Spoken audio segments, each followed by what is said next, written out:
Hello friends, तो चलिए हम लोग सी प्लस प्लस को आगे बढ़ाते हैं और आज हम लोग पढ़ने वाले हैं स्टैटिक लोकल वेरिएबल। ओके, तो लोकल वेरिएबल क्या होते हैं?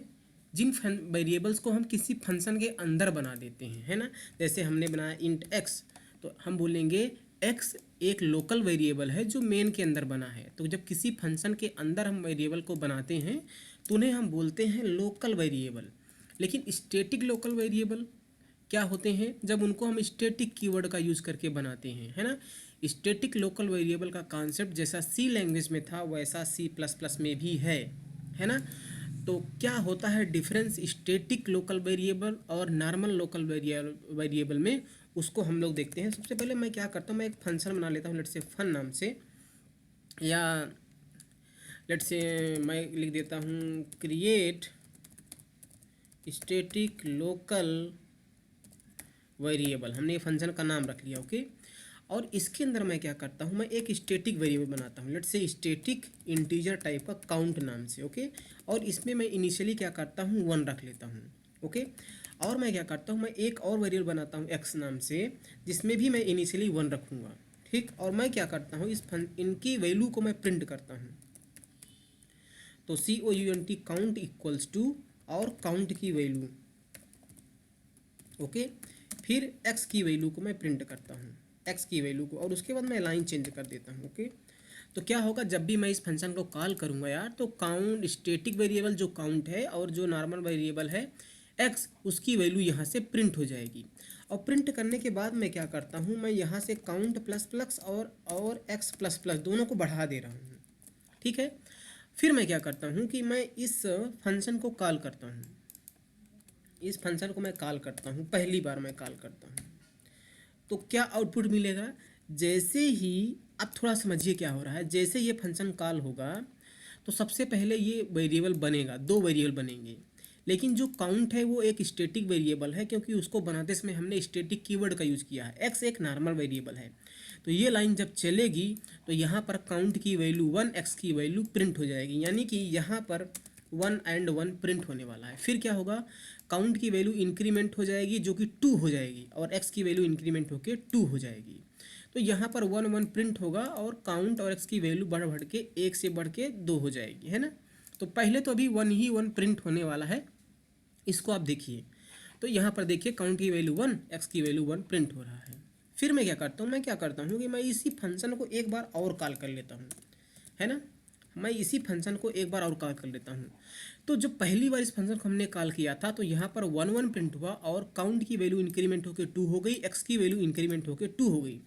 तो जब ये दूसरी बार फंक्शन कॉल होगा तो ये जो स्टैटिक वेरिएबल है ये फिर से नहीं बनेगा, है ना। क्योंकि ये एक स्टैटिक वेरिएबल है तो ये एक बार बन गया तो ये हमेशा वही रहेगा, दोबारा से ये नहीं बनेगा, भले ही आप इस फंक्शन को कई बार कॉल कर लो। यानी कि जब हम दूसरी बार क्रिएट स्टैटिक लोकल वेर को कॉल कर रहे हैं फंक्शन को, तो यहाँ पर जो काउंट की वैल्यू है वो पुरानी वाली वैल्यू ही रहेगी जो कि 2 है। क्योंकि जब पहली बार हमने कॉल किया था तो इंक्रीमेंट हो गया था, तो यहाँ पर काउंट की वैल्यू अभी 2 है। लेकिन x क्योंकि लोकल वेरिएबल नहीं है तो x फिर से बन जाएगा, है ना। और अगर x फिर से बन गया तो इस x में 1 चला जाएगा। तो इस बार जो वैल्यू प्रिंट होने वाली है, काउंट की वैल्यू 2 प्रिंट होगी लेकिन x की वैल्यू 1 प्रिंट होगी। और फिर जब ये इंक्रीमेंट हो जाएगा तो काउंट की वैल्यू 2 से इंक्रीमेंट होकर 3 हो जाएगी, लेकिन x की वैल्यू 1 ही थी क्योंकि x फिर से बना है, तो x की वैल्यू इंक्रीमेंट होकर 1 हो जाएगी। तो अगर मैं काम करूं, मैं इस फंक्शन कॉल को एक लूप के अंदर कर दूं, let's say int i equals to 1 to i less than equal to 5 i plus plus. तो हमने क्या किया, ये फंक्शन अब 5 टाइम्स कॉल होगा, 5 टाइम्स कॉल होगा। तो काउंट की वैल्यू हमेशा 1 होगी, फिर 2 3 4 5 ऐसे प्रिंट होगी, क्योंकि काउंट एक बार बन गया तो उसकी जो लाइफ टाइम है वो इस फंक्शन तक ही सीमित नहीं है। स्टैटिक वेरिएबल जो होते हैं उनकी lifetime throughout program होती है, मतलब जब तक हमारा मेन फंक्शन इंड नहीं होगा, जब तक हमारा प्रोग्राम इंड नहीं होगा, इनकी मेमोरी रिलीज़ नहीं होगी। लेकिन जो लोकल वेरिएबल हैं इनकी मेमोरी तभी रिलीज़ हो जाएगी जैसे इस फंक्शन का काम इंड होगा, है ना। और जब ये दूसरी बार फंक्शन कॉल होगा तो ये x फिर से बनेगा, यानी कि जब भी ये फंक्शन कॉल होगा एक्स बनेगा और इस फंक्शन का काम इंड हो गया तो एक्स डिस्ट्रॉय हो जाएगा।